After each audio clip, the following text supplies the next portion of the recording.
Kuna aina tatu za wanaume zenye wanawake wanaheshimu, whether they like it or not, wanampatia heshima. Aina tatu. Na ukijipata hauko katika aina hizi tatu za wanaume, that is why wanawake wanakutembelea juu. That's why avocado wanakutusi, wanakuonesha madhara. There is a reason why. Patoni, saidie glasi ya maji tafadhali. There is a reason why.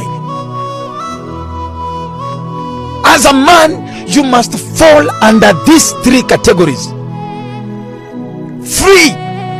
Three types of men that women respect, that women bow down to, that women honor.